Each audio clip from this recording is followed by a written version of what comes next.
Mu rukundo hari ibihe wumva ko byose byarangiye cyangwa se birangiye, ariko umutima ugakomeza kuvuga uti ntibirarangira.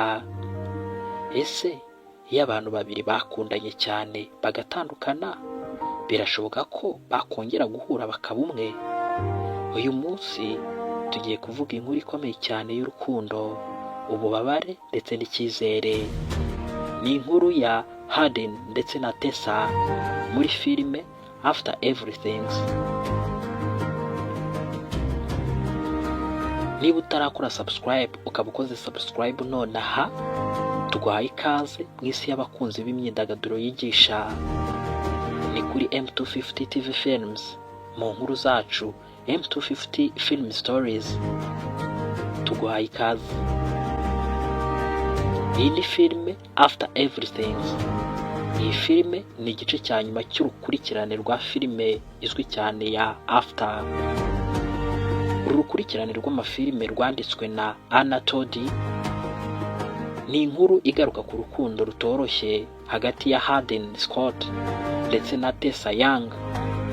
Urukundo rwuzuyemo amarangamutima, amakosa ndetse n'ihindagurika ry'ubuzima. Nyuma yo gutandukana kwabo, ubuzima bwa Hayden burahinduka cyane, hanyuma agasigara mu mwijima w'agahinda ndetse n'icyifuzo cyo gusubirana n'uwo yakundaga kurusha byose.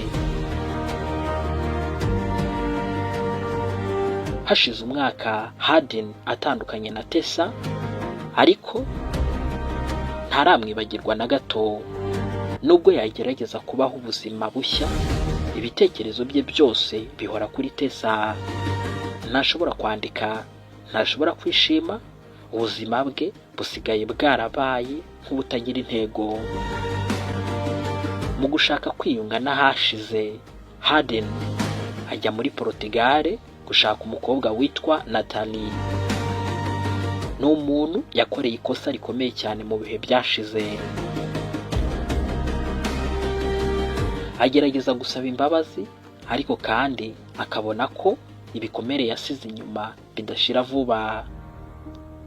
Muri urwo rugendo, Hayden atangira kwitekerezaho, akumva ko urukundo rwe na Tessa rwari rufite agaciro kanini cyane, ariko nyine nanone ko atigeze arwitwaramo neza.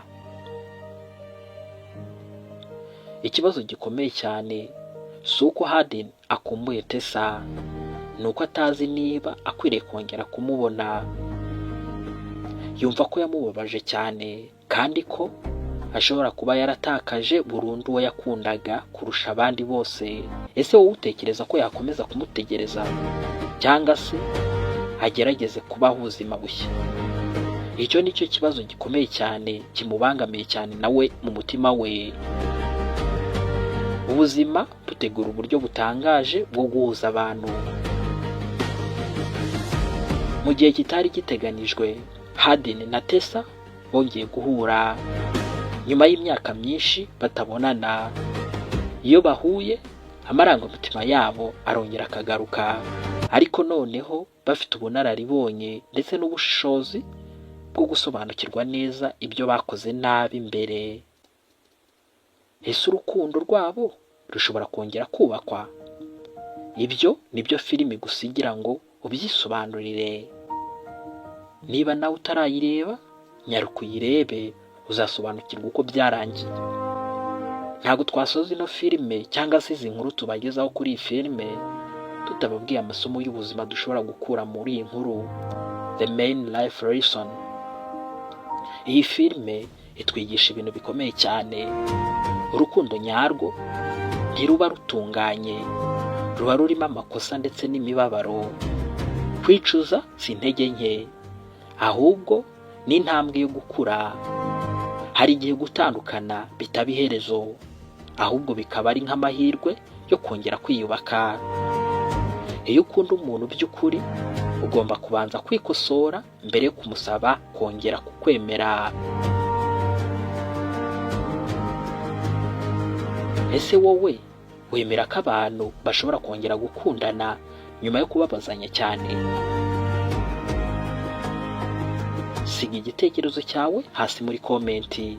kandi ntiwibagirwe gukora like, gukora share ndetse no gukora subscribe kuri M250 TV Films kugira ngo ukomeze kubona inkuru z'amafilme zisobanuye mu buryo twumva, budufasha kwidagadura kandi tuniga ni uburyo bwihariye kandi bwimbitse.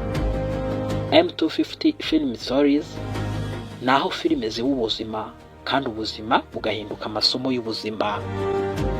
Niba ukoze subscribe nonaha, tuguhaye ikaze mu isi y'abakunzi b'imyidagaduro yigisha. You're most welcome.